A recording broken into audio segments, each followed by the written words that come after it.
حضرت عمر جن کو تخت حکومت پہ بیٹھتے تھے اور ان کا تخت کو سونے زبرجد کا نہیں تھا، مسجد نبوی کی چٹائی تھی، اور سارا دن وہاں بیٹھ کے لوگوں کی باتیں سنتے، اور جب رات کے اندھیرے گہرے ہوتے عمر بھیس بدل کے مدینے کی گلیوں کا گشت کرتے۔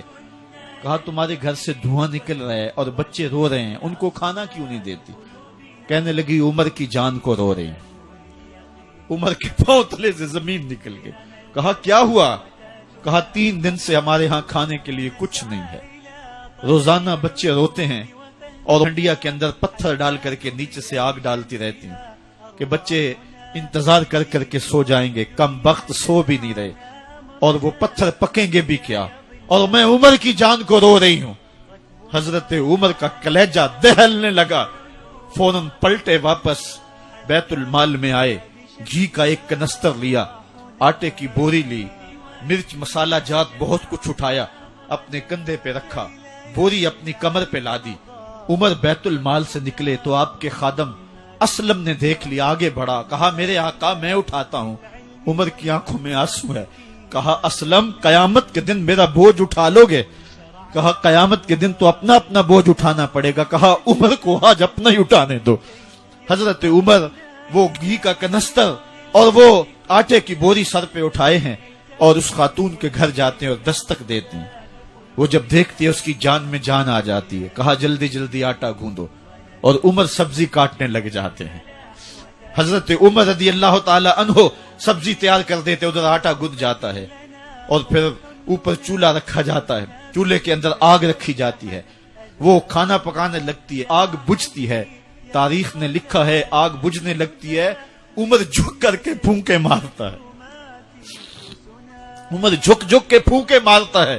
کھانا پک گیا اور بچوں کے سامنے کھانا رکھ دیا، بچے کھا رہے ہیں۔ اب بچے رو رو کے نڈال ہو چکے تھے۔ حضرت عمر اپنے ہاتھوں کو اور اپنے گھٹنوں کو اور اپنے پاؤں کو زمین پہ لگا کے، جس طرح بکری کا بچہ چلتا ہے، ویڑے کے اندر کبھی ادھر چلتے ہیں کبھی ادھر چلتے ہیں، تاکہ بچے مجھے دیکھ کے خوش ہوں اور دل میں کہتے عمر جتنا رلایا ہے اب اتنا ہنسانا بھی پڑے گا۔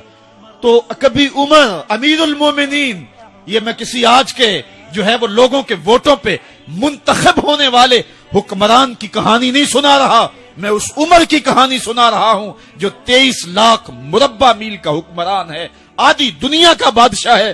حضرت عمر جو ہے جس طرح بکری کا بچہ چلتا ہے، اس طرح اپنے ہاتھ اور اپنے گھٹنے زمین پہ ٹیک کر کے جو ہے وہ اس طرح چلتے ہیں۔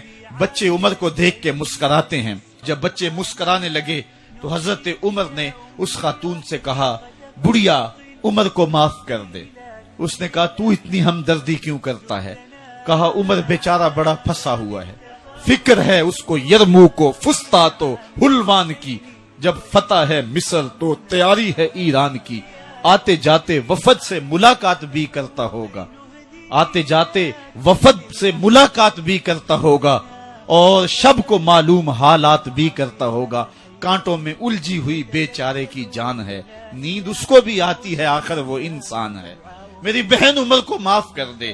اس نے کہا نانا عمر کی بات میرے سامنے نہ کر، قیامت کا دن ہوگا، عمر کا گریبان ہوگا اور میرا ہاتھ ہوگا۔ جب اس نے یہ بات کہی تو عمر برداشت نہ کر سکے، بچوں کی طرح بلک بلک کے رونے لگے۔ کہا وہ بد نصیب عمر تیرے سامنے ہے، آج ہی کہلا جو کہنا ہے، قیامت کے دن مجھے معاف رکھنا۔ اس نے کہا تو عمر ہے؟ کہا بد نصیب عمر تیرے سامنے کھڑا ہوں۔ میرے عمر کہتے ہیں اگر دجلہ کے کنارے ایک بکری کا بچہ بھی پیاسا مر گیا، اس کا حساب بھی عمر سے لیا جائے گا۔ حضرت عمر